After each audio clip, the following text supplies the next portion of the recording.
Hello, I'm Heather Wright. And I'm Erin Conway. And our favorite driver is Greg Moore. Who's your favorite race car driver? Greg Moore.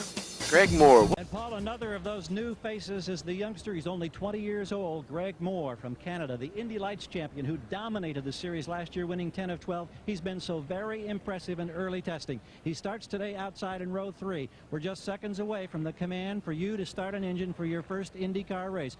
Greg, what, any special emotions or feelings right now or concerns? Well, I just got to say I'm really nervous right now, but as soon as the engine starts, it's all same thing, and you don't win 10 or 12 races without having some skills, so I think that we'll be looking fine by the end of the race.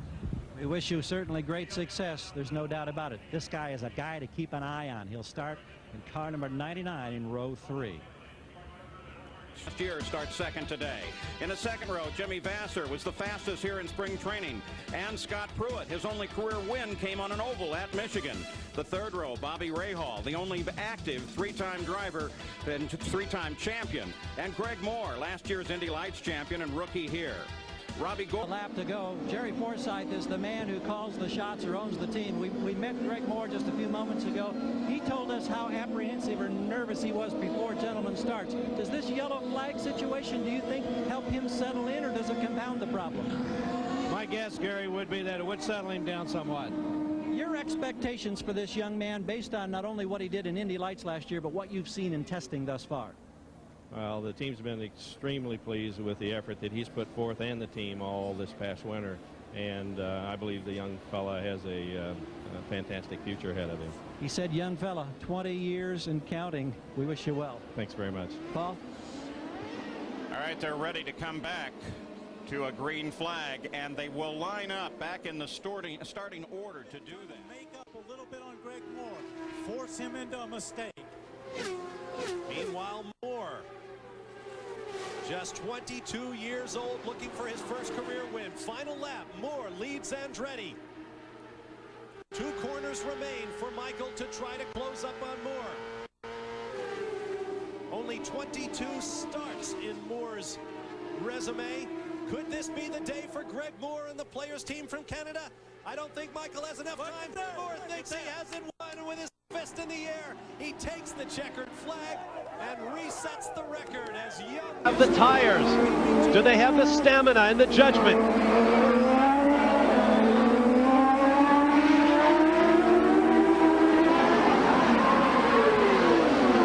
On to the strand.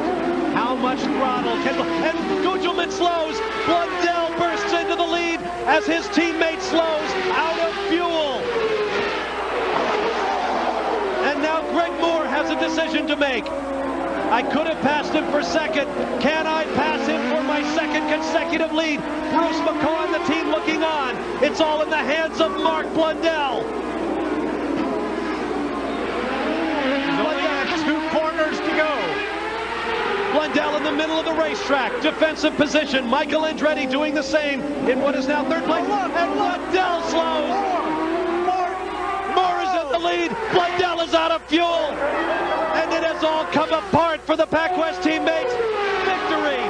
Second straight win for Greg Moore. Michael Andretti second. Gilles de Ferran unofficially third. And Jimmy Vasser a near up. We have had 4 different winners in the first 4 races of the FedEx Championship for 1998. Will we get a 5th in as many races? We're about to find out. 1.8 miles to go for Greg Moore. Final lap. This is going to be incredible. Because now it's a drag race down to turn 4, and that's the last braking spot. Alex is really going to have to close in under braking here. Zanardi is renowned for his bonsai moves in the closing moments of races. Is he close enough? There's Mark Blundell moving very slowly, letting the race leaders take the corner first. He took it in there deep, but I don't think he has enough. Zanardi back on the throttle, but I don't think he'll do it. Greg Moore, sudden victory, the 3rd of his career. Zanardi second, and the celebration breaks out in the Forsythe Racing pits. A little bit of a break there. And keep in mind, those guys behind are plenty fast too. 17 cars still in the race of the 28 starters as Jimmy Vasser, winner of the inaugural US 500 2 years ago, brings them to the line, and Zanardi is on the move. And even with that jump, so look at Zanardi. He drafted him right around the outside. 5 laps to go. 10 miles remaining of 500 at Michigan. I think Zanardi hit that little extra power button right there. Could have been. Hit the button that gave him a few extra revs exactly when he needed it. Right up to the 15,000 RPM maximum. Well, let's see if Scott Pruitt called it and said you do not want to be leading that last lap.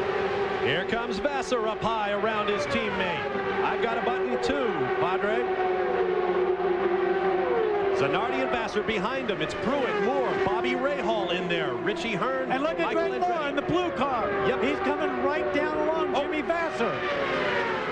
Close. And let's not forget, Scott Pruitt's been in this position before. And smoke out of Jimmy Vassar. Smoke on the right side of Jimmy Vassar. That's Pruitt just behind. That's Zanardi's car. That is Zanardi in second. I'm so excited up here. I got the cars wrong. Look at that smoke down there. Zanardi slowing, came down the inside. He wants those points. Is he going to try to nurse it? No, he's going for it. And there was another very evil-sounding car out there further back in the pack. And look at this. Here goes Moore. Moore going for the lead around Jimmy Vassar. And even over the roar of the engines, you can hear this huge crowd with a giant roar as Moore goes on top. And here comes Jimmy. He's coming back around the outside. Pruitt down low for third. Oh, Zanardi has still got his foot in it. And look at this. This looks like the first lap of the race. White flag next time by. Vassar and Moore. Zanardi has dropped back a few car lengths. Pruitt has dropped back behind him. Moore tried to look underneath. Not having it. It appears that these two men will decide it. White flag for Jimmy Vassar. Zanardi attacking for third. Make that second. Oh, will they go 3 wide? No. Is this a ploy by Jimmy Vassar to back off a little bit, get Greg Moore's draft, and see if he can snooker him on the last lap? Look at Jimmy coming. Here comes Zanardi. Does he have the horsepower despite that smoke from the back of the car? Greg Moore draws to a couple of car lengths away, and he will win the US 500. And I believe Jimmy Vassar hung on for second over his teammate as Alex Zanardi's engine coughs its last. And I can tell you, Scott Pruitt was right. You don't want to lead the last lap. Greg Moore passed him, and look at that. The 17th different winner in 19 500-mile race. And as he comes off the corner, Michael closes. Still, it's going to be a very dicey last lap. I don't think he can do it. 1.9 seconds was the interval across the line as the white flag comes out. There's Michael Andretti in pursuit now. But remember, if the engine would falter at this moment, things could change. Oh, what a great gamble they've taken. And it looks like, in fact, it may pay off. Greg Moore up off of turn 3, now off of 4. Looking at the checkered flag. The gamble pays off. Greg Moore takes his 5th career win. His 4th on an oval. Now we're going to take it back. There's the man himself. Great big smile on his face. Here comes your dad. Let's hear from him. Bring Rick in here. Oh, the emotion of victory lane. Nothing replaces it. Father, son, Rick and Greg Moore embracing here. And Greg Moore, I guess racing can't get any more exciting than what you've showed us over the last 10 miles or so. Oh, that was really exciting. I mean, we knew we had a good shot, but, you know, Alex was awfully quick down the straightaway. We were a bit quicker than him under braking, and that's all it was. He had a little bubble coming out of 4, and he took the inside. I took the outside. I passed a couple guys that way, and, I mean, good job for the guys. We were back in 11th.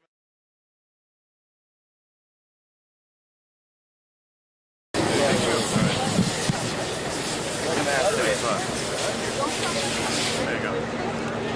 Oh, we're getting some. Yeah. All right. There you go.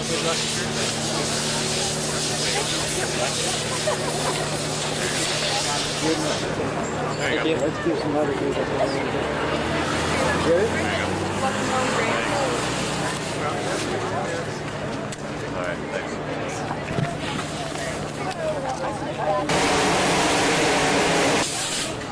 The hat. Yeah. Thanks a lot. Best of luck. All the best, Greg. Good luck. There you go. Thanks a lot. Good luck, Greg. Thank you. There you go. Thanks a lot.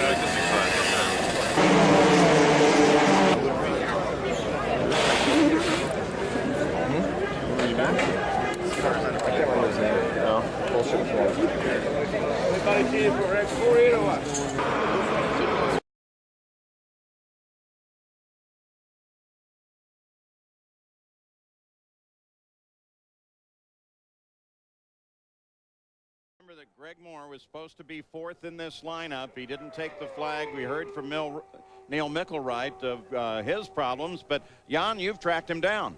Yes, in fact, Greg Moore has just stepped out of his coach, and you can tell by looking at his hand that it is severely injured. Greg, first of all, what happened? I was on the way to morning practice this morning, and just come out of my coach on the way up, and I was on my motor scooter, and I was going along probably 10 or 12 miles an hour, something like that, and someone was coming at me in a pickup truck, and I guess she decided to turn into a parking spot where I was occupying at the time, and she hit the bike, and I went down, and unfortunately, when I didn't want to hit my head, so I put my hand out on the ground, and I've broken a bone inside my hand, one of them, the fourth metacarpal. So it's frustrating, but you know the CART medical doctors and my guys are working hand in hand on making a brace for me for tomorrow. So we'll get out this afternoon, do a couple laps probably, and then we'll see how we do tomorrow, if I can grip the steering wheel or not.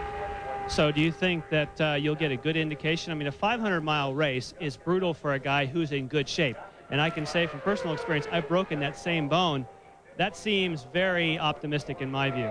Well, it's optimistic, but you know, I guess with being young, sometimes you do some things that probably aren't the smartest things out there. But I've got to go to Indianapolis on Tuesday and get a plate put on it anyway, so I can't do any more damage to it if I last the whole 500 miles. So it's just a question of if I can withstand the pain, and I know I'm going to get a couple shots for it in the morning tomorrow. And but the most important thing is that it's safe out there, and if I'm able to grip the steering wheel with no problems, then if there's a bit of pain, well, I'll just try and endure through it. All right, we hope to see you out there. Thanks. Well, Robbie Gordon's run started out good, and then.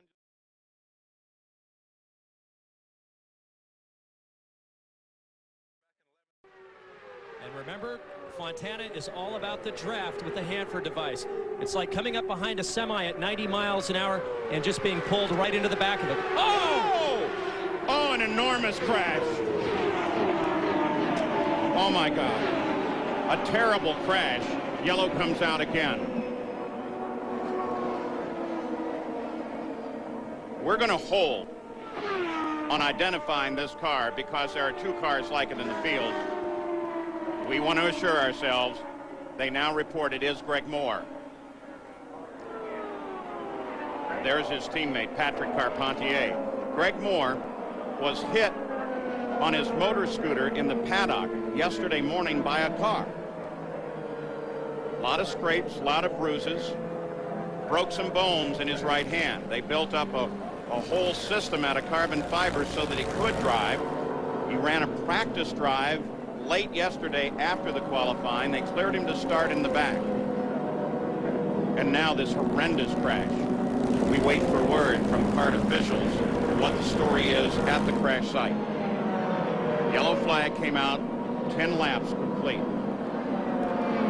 Greg was talking to me right after the morning warm-up session, and he said they'd gone to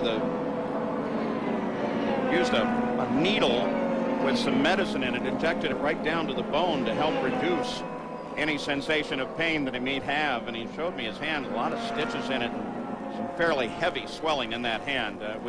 We all hope that we will get good news from the scene of that accident on the backstretch here at the California Speedway. But the second yellow of the day is out. Michael is in front of the field. For an update now from the medical center, here's Gary Gerald. Dr. Steve Olvey, who heads up the safety team, is here. What can you tell us, Doctor, about Greg? Greg has severe head and internal injuries. He's being sent to Loma Linda Hospital for further resuscitative efforts. Dr. Jeff Grange, who's the chief emergency doctor here in this area, is with him in the helicopter and is going to report back to me soon. This is a life-threatening situation? Yes, it is. Thank you. But now we send you down trackside, Gary Gerald. Paul, we're back at the medical center. Dr. Greg Bowman from the staff here and Dr. Steve Olvey have come out in an announcement for us. Dr. Olvey? Gary, I regret to announce that driver Greg Moore has been pronounced dead at Loma Linda Hospital. He died of massive head and internal injuries. He was pronounced dead at 21 minutes after 1 o'clock. Thank you very much.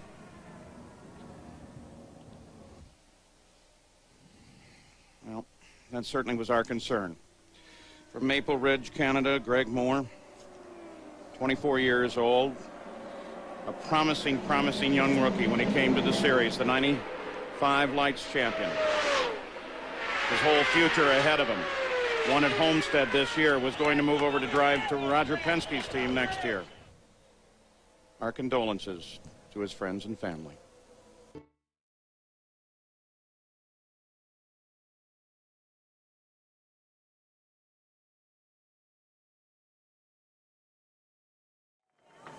So the race is resolved in Adrian Fernandez's favor, and the championship to Juan Montoya. Let's go to Gary. Paul, it's so hard to describe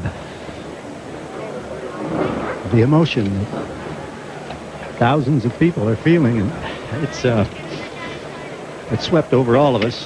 Chip Ganassi and the crew have talking to Juan, and remember, these drivers, of course, have not been aware of this, and they need just a moment to be able to collect their thoughts, and Juan has had that opportunity. And Juan, I don't know how to ask you how you can enjoy such a career highlight in a moment when there's this deep sorrow, and I know you just find out about it. Can you tell us what kind of thoughts you have at this time? No, it's really bad, really bad. It's happened again this year. Greg was a great guy, I'm really sorry for his family and everything, he didn't deserve to die. I know that in terms of the race, and the decision was made that this race would continue, and Chip, if you don't mind leaning in here as well, you talked on the radio.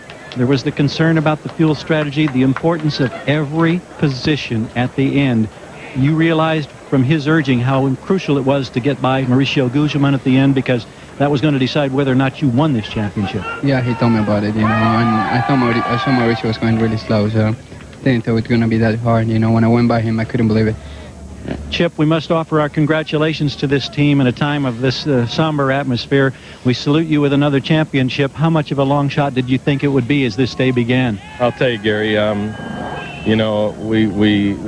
can't tell you, I'm just not ready for, I'm not ready for a championship. I'm not ready for today's activities. I'm ready to congratulate my pal here for what a great job he did driving. And I want to certainly, Greg was a friend of all of ours, and I'm a little bit speechless right now, to tell you the truth. And it's an emotion that is shared all and up down pit road at this time. We do have a champion for 1999, but there's been a huge price paid by another team on this day, and our thoughts and prayers are with Greg Moore and his family. Very subdued there on the scoring pylon in 26th place is the 99 car number for Greg Moore. I think you saw a good representation of that with Chip Ganassi. You'll see it all up and down the pits, because Greg was a very playful guy. In fact, those of us that camp from time to time in the infield of these tracks, he was always the one out running back and forth, practical joker, loved fly fishing, and this has hit everybody very, very hard. Now we go to Jan. Adrian Fernandez, of course, won this race. Got out of the car with the congratulations of the team, and then, like so many of the other drivers, he heard the news and just could not keep the tears in. Adrian Fernandez, along with some other drivers, are sequestered in the kart sanction office, getting away from the media, having some of their other fellow drivers come join them where they can spend some time in prayer. And as we've said, Greg Moore is one and was certainly one of the most popular drivers on the circuit. And it just has caught these drivers totally by surprise. And, of course, Adrian Fernandez has declined to comment on the win today and just wants to be alone with his thoughts right now.